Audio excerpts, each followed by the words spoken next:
کیا کہیں گی آپ اس وقت جو بنگلہ دیش میں صورتحال چل رہی ہے اور ساتھ ہی ساتھ عبوری حکومت کے قیام کی بھی بات چل رہی ہے، تمام تر صورتحال پر اب خطے پر اس کے کیا اثرات مرتب ہوں گے؟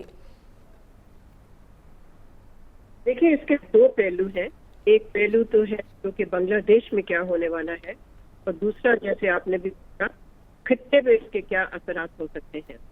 تو جہاں تک بنگلہ دیش کا تعلق ہے، ظاہر ہے یہ پیپلز پاور یعنی کہ عوامی طاقت کا ہم نے مظاہرہ دیکھا ہے، جس کی وجہ سے بنگلہ دیش کی جو وزیر اعظم تھی ان کو سبکدوش ہونا پڑا اور فوج کو سنبھالنا پڑا صورتحال کو۔ تو یہ ہمیں مد نظر رکھنا چاہیے کہ کس طرح سے پیپلز پاور نے ایک حکومت کو برطرف کر دیا، اور اس کی بھی بہت ساری وجوہات ہیں۔ ان کی معاشی صورتحال، اسٹوڈنٹس کی طرف سے جو ڈیمانڈ تھے، مطالبات تھے، اس کے علاوہ جو الیکشن ہوا جنوری میں جو کہ اپوزیشن نے بوائیکاٹ کیا، اور اس کی وجہ سے بہت لوگوں کا کہنا تھا کہ وہ الیکشن جو تھے وہ فری اینڈ فیئر نہیں تھے۔ تو یہ بہت ساری وجوہات ہیں جو کہ میرا خیال ہے ان کا پھر نتیجہ یہی نکلا کہ مظاہرے ہوتے رہے جو کہ گورنمنٹ کے کنٹرول میں نہیں رہے، بلکہ گورنمنٹ نے مختلف قسم کی ریپریسو میجرز لیے، بندشیں، رکاوٹیں کھڑی کی، لیکن لوگ پیچھے نہیں ہٹے۔ خاص طور پہ نوجوان نسل، یہ میں کہوں گی کہ یہ نوجوان نسل کا بہت ہی بڑا وہ تھا پولیٹیکل امپیکٹ۔ اب عبوری حکومت کا دیکھنا یہ ہے کہ اس کی شکل کیا ہوتی ہے۔ کیا وہ آل پارٹیز عبوری حکومت ہوتی ہے، انکلوسیو ہوتی ہے، اس میں سب شامل ہوتے ہیں، یا کچھ پارٹیز کو شامل کیا جاتا ہے؟ تو یہ تو اب کچھ ابھی قبل از وقت ہوگا کہنا کہ اس کی کمپلیکشن کیا ہوگی۔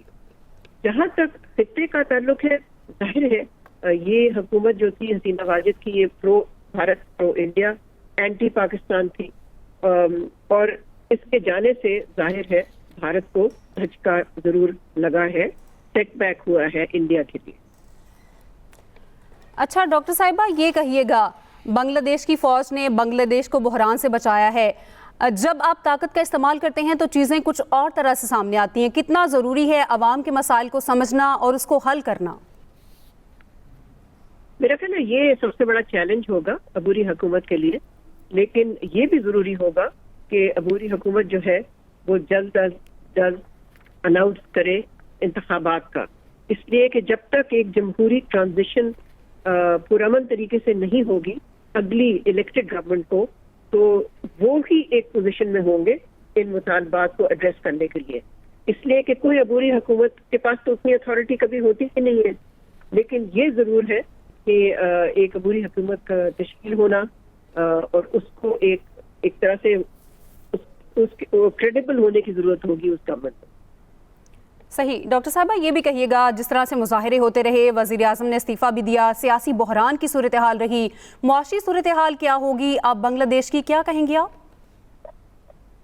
دیکھیں، بنگلہ دیش کی اکانومی تو کافی بہتر ہو رہی تھی، لیکن ساتھ ساتھ مسئلے مسائل بھی جاری تھے، یعنی کہ بے روزگاری، پھر انفلیشن، یہ ساری جو معاشی ڈیفیکلٹیز تھیں، انہوں نے بھی تو پھر رول پلے کیا نا ان مظاہروں میں۔ جی ڈاکٹر صاحبہ یہ بھی کہیے گا، حسینہ واجد کی حکومت کو آپ کس طرح سے دیکھتی ہیں؟ ان کی کیا ایسی پالیسیز تھیں جس کی وجہ سے اس صورتحال کا سامنا رہا؟ دیکھیں، حسینہ واجد کی جو 15 سال ٹینیور تھا، ایک تو یہ کہ جب حکومت اتنی دیر چلتی ہے تو میرا تو خیال ہے لوگ اس پہ تنگ آ جاتے ہیں اور واقعی چاہتے ہیں کہ تبدیلی ہو۔ تو ایک تو چینج کے لیے ہمیشہ ایک سینٹیمنٹ ہوتا ہے، دوسرا یہ کہ ان کی حکومت کرپشن کے الزامات لگے، اور پھر ریپریشن، یعنی انہوں نے مختلف قسم کی ہتھیار استعمال کیے اپوزیشن کے خلاف، اور پھر انہوں نے بالکل اگنور کیا جو نوجوان نسل تھی یا ہے بنگلہ دیش میں، ان کے جو مطالبات تھے ان کو بہت کیا۔ تو ان کا ٹینیور جو ہے یہ بہت۔ ڈاکٹر ملیحہ لودھی، سابق سفیر، ہمارے ساتھ موجود تھی۔ آپ نے ایکسپریس نیوز کو وقت دیا، آپ کا بہت شکریہ۔ اینکر پرسن رحمان اظہر ہمارے ساتھ ہیں۔ رحمان، آپ کہیے گا اب بھارت کے لیے کتنا بڑا سیٹ بیک ہے؟ بھارت کی سپورٹ حاصل تھی بنگلہ دیش کو؟ اب دیکھیے یہ جو شیخ حسینہ واجد کی حکومت تھی اس کا ایک بڑا ایشو تھا، وہ یہ تھا کہ جیسا میں بتا رہا تھا کہ ایک پاپولسٹ ایجنڈے کے ساتھ تھی، اور یہ بھارت گورنمنٹ جو ہے وہ اس کو سمجھا جاتا تھا۔ شیخ حسینہ واجد کے دور میں ظاہری بات ہے ایک پرانی تاریخ بھی ہے، ہسٹری ہے دونوں ممالک کے درمیان، اور خاص طور پر شیخ مجیب کو لے کر۔ تو شیخ حسینہ واجد کا ہمیشہ جو موقف تھا وہ پاکستان مخالف ہی رہا تھا۔